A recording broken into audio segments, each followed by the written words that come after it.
નમસ્કાર વિદ્યાર્થી મિત્રો, ઘરશાળા બુનિયાદી શિક્ષણ વિભાગ સંચાલિત યુટ્યુબ ચેનલમાં હું ધારા જોશી આપ સૌનું ફરી સ્વાગત કરું છું।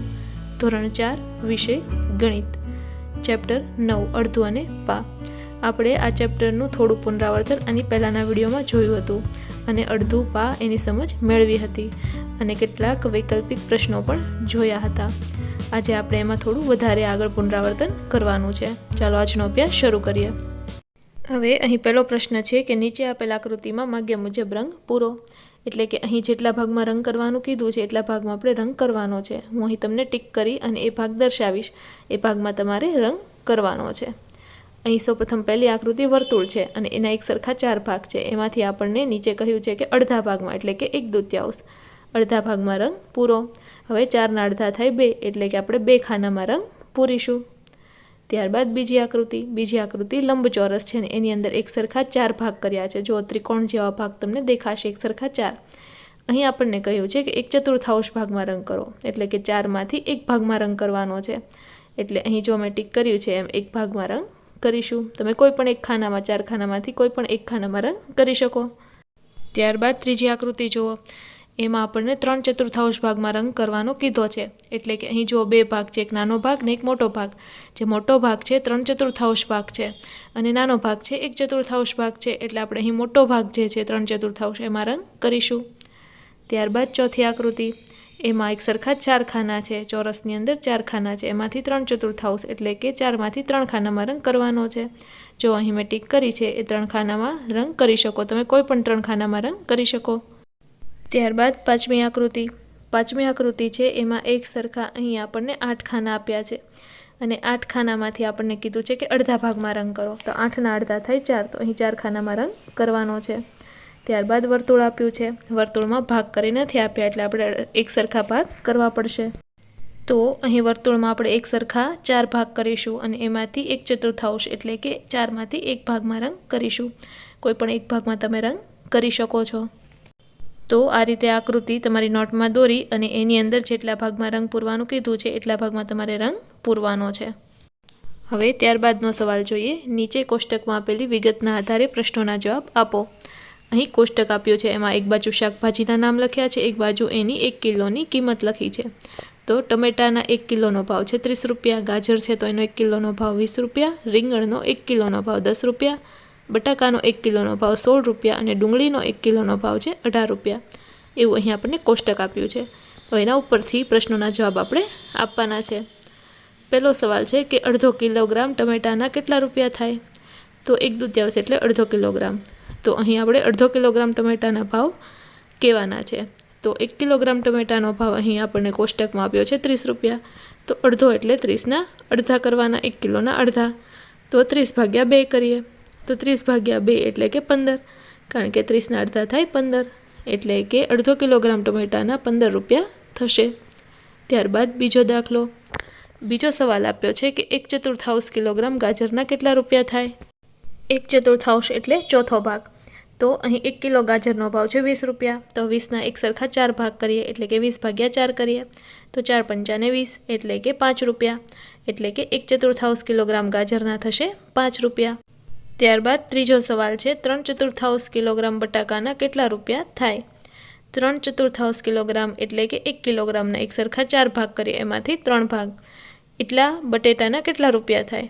તો અહીં 1 કિલોગ્રામ બટેટાનો ભાવ છે 16 રૂપિયા। તો આપણે 16 ગુણ્યા 3 એને ભાગ્યા 4 કરીએ, એટલે કે 16 × 48 અને એને ભાગ્યા 4, એટલે કે આપણે 48/4 કરીએ તો જવાબ મળે 12। એટલે કે 3/4 કિલોગ્રામ બટાકાના એટલે કે 1/4 કિલો બટેટાના 12 રૂપિયા થશે। આ ઉપરાંત તમે એમ પણ કરી શકો કે 1 કિલો બટેટો છે એના ભાવ છે 16 રૂપિયા, તો 16ના એક સરખા 4 ભાગ, તો કે 4 એમ એક સરખા 4 ભાગ પડે, એમાંથી 3 ભાગ લઈએ તો 4 તેરીને 12, એટલે કે 12 રૂપિયા 1/4 કિલો બટેટાનો ભાવ થશે। ત્યારબાદનો સવાલ છે ચોથો સવાલ કે અડધો કિલોગ્રામ રીંગણ અને 1/4 કિલોગ્રામ બટેકા બેમાંથી કોની કિંમત વધારે છે? તો અહીં 1 કિલો રીંગણનો ભાવ 10 રૂપિયા, તો અડધો કિલો રીંગણનો ભાવ થશે 5 રૂપિયા। એટલે અડધો કિલો રીંગણના 5 રૂપિયા છે અને 1/4 કિલોગ્રામ બટેટાનો ભાવ, તો અહીં 1 કિલો બટેટા છે એનો ભાવ 16 રૂપિયા, તો ચોથા ભાગના બટેટા એટલે ચોકે ચોકે 16, 4 ભાગ કરીએ તો કે 4 રૂપિયા થાય 1/4 કિલોગ્રામ બટેટાનો ભાવ. તો અહીં આપણે એમ કહી શકીએ કે અડધો કિલોગ્રામ રીંગણનો ભાવ છે એ 1/4 કિલોગ્રામ બટાકાના ભાવમાંથી એની કિંમત છે વધારે છે, એટલે કે અડધો કિલો રીંગણની કિંમત વધારે છે. ત્યારબાદ 5મો સવાલ જોઈએ. ચિંકીએ અડધો કિલોગ્રામ ડુંગળી, 3/4 કિલોગ્રામ ગાજર અને 1/4 કિલોગ્રામ બટેટા ખરીદ્યા અને દુકાનદારને 30 રૂપિયા આપ્યા છે. તો ચિંકીએ પૂરતા પૈસા આપ્યા કે વધારે પૈસા આપ્યા કે ઓછા પૈસા આપ્યા એ આપણે શોધવાનું છે. તો સૌપ્રથમ ડુંગળી છે અડધો કિલોગ્રામ લીધી. 1 કિલોગ્રામ ડુંગળીનો ભાવ અહીં આપણને આપ્યો 18 રૂપિયા. તો અડધો કિલો ડુંગળીના થાય અડધા એટલે કે 9 રૂપિયા. 18ના અડધા 9 એટલે કે 9 રૂપિયાની ડુંગળી ખરીદી. ત્યારબાદ ગાજર, તો ગાજર ખરીદ્યા એણે 1/4 કિલો. તો અહીં 1 કિલો ગાજરનો ભાવ આપણને મળે છે 20 રૂપિયા. તો 20 રૂપિયાના 1 કિલો ગાજર, તો 1/4 કિલો ગાજરની કિંમત કેટલી? તો કે આપણે એમ કહી શકીએ કે 1/4 કિલો ગાજરની કિંમત થાય 15 રૂપિયા. ત્યારબાદ એણે 1/4 કિલોગ્રામ બટેકા ખરીદ્યા. 1 કિલો બટેટાનો ભાવ 16 રૂપિયા. તો અહીં આપણે એના 16 રૂપિયાના 4 સરખા ભાગ કરીએ તો ચોકે ચોકે 16. તો 4માંથી 1 ભાગ એટલે કે 4 રૂપિયા. તો 1/4 કિલોગ્રામ બટેટાના થાય 4 રૂપિયા. તો હવે આપણે આ બધાનો સરવાળો કરીએ તો 9 રૂપિયાની એણે ડુંગળી, 15 રૂપિયાના ગાજર અને 4 રૂપિયાના બટેટા ખરીદ્યા. બધાનો સરવાળો થાય 28 રૂપિયા. એટલે કે ચિંકીએ અહીં જો 30 રૂપિયા આપ્યા હોય તો ચિંકીને એની પાસેથી 2 રૂપિયા પાછા લેવાના રહેશે. એટલે અહીં ચિંકીએ દુકાનદારને વધારે પૈસા આપ્યા છે એમ આપણે કહી શકીએ. 28 રૂપિયા છે એ શાકભાજીના થતા હતા અને એણે આપ્યા છે 30 રૂપિયા. હવે ત્યારબાદનો સવાલ જોઈએ. નીચેના કોયડા ઉકેલો. એમાં પહેલો સવાલ છે કે એક બરણીમાં 2 કિલોગ્રામ ખાંડ છે. જો 4 એક સરખી નાની બરણીમાં ખાંડ ભરવામાં આવે તો દરેક બરણીમાં કેટલા ગ્રામ ખાંડ ભરાય? હવે મોટી બરણી છે એમાં 2 કિલોગ્રામ ખાંડ છે અને એને એક સરખી નાની 4 બરણીમાં ભરવાની છે એક સરખી ખાંડ. તો કેટલા ગ્રામ દરેક બરણીમાં ભરી શકાય એ શોધવાનું છે. તો સૌપ્રથમ 1 કિલોગ્રામ બરાબર 1000 ગ્રામ થાય. તો 2 કિલોગ્રામ બરાબર 2000 ગ્રામ થાય. તો 2000 ગ્રામને એક સરખી નાની 4 બરણીમાં ભરવી હોય તો 2000 ભાગ્યા 4 કરી નાખવાના. એટલે કે 2000 ભાગ્યા 4 કરો તો જવાબ મળે 500. તો કે 500 ગ્રામ છે એક બરણીમાં ખાંડ ભરાય.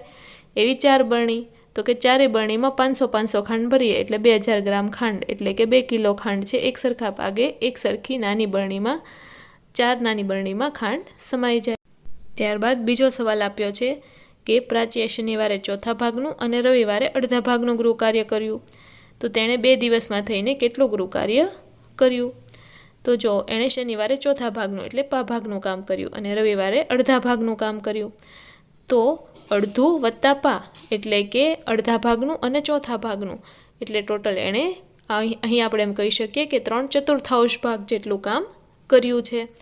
2 દિવસમાં એણે 3/4 ભાગનું કામ પૂરું કર્યું એમ આપણે કહી શકીએ. હવે ત્યારબાદ આપણને અહીં કેટલીક માહિતી આપી છે એને આપણે યાદ રાખવાની છે. તો અહીં મીટર, સેન્ટીમીટર, આ ઉપરાંત લીટર, મિલીલીટર, કિલોગ્રામ અને ગ્રામ વચ્ચેના જે સંબંધો છે એને લગતા કેટલીક માહિતી છે અહીં આપણને આપી છે. આપણે જોઈએ તો તમને દરેકને ખ્યાલ છે રીતે કે 1 મીટર એટલે 100 સેન્ટીમીટર થાય. તો અડધો મીટર બરાબર 50 સેન્ટીમીટર, આ યાદ રાખવાનું છે. ત્યારબાદ 1/4 મીટર એટલે 25 સેન્ટીમીટર, આ પણ યાદ રાખવાનું છે. આ ઉપરાંત 3/4 મીટર એટલે 75 સેન્ટીમીટર, આ પણ યાદ રાખવાનું છે. ત્યારબાદ તમને ખ્યાલ છે રીતે કે 1 લીટર એટલે 1000 મિલીલીટર. તો અડધો લીટર એટલે થશે 500 મિલીલીટર. અને ત્યારબાદ તમને ખ્યાલ છે એ રીતે કે 1 કિલોગ્રામ એટલે 1000 ગ્રામ. તો અડધો કિલોગ્રામ બરાબર કેટલા થાય? તો અડધો કિલોગ્રામ બરાબર અહીં આપણને કહ્યું છે કે 500 ગ્રામ થાય. તો આ માહિતી છે પણ યાદ રાખવાની છે અને સારા અક્ષરે તમારી નોટબુકમાં લખી લેવાની છે. તો આ સાથે આપણું ચેપ્ટર 9 અડધું અને પાનું પુનરાવર્તન છે અહીં પૂરું કરીએ છીએ. આ ચેપ્ટરમાં મેં તમને અડધું, પા એ બધાની વિગતો છે એની સમજણ આની પહેલાંના વિડીયોમાં આપી હતી. એ તમારે યાદ રાખવાનું છે. આ ઉપરાંત કેટલાક વધારાના મહાવરાના પ્રશ્નો આપણે જોયા અને કેટલાક આજે કોયડા ઉકેલોના દાખલા પણ જોયા. તો આ બધું જ તમારે યાદ રાખવાનું છે અને સારા અક્ષરે તમારી નોટબુકમાં લખી લેવાનું છે. આ ઉપરાંત કેટલાક MCQ એટલે કે વૈકલ્પિક પ્રશ્નો છે એ મેં તમને કરાવ્યા છે. એ તમારે તમારી પાકી નોટમાં સારા અક્ષરે સાથે સાથે લખતું જવાનું છે.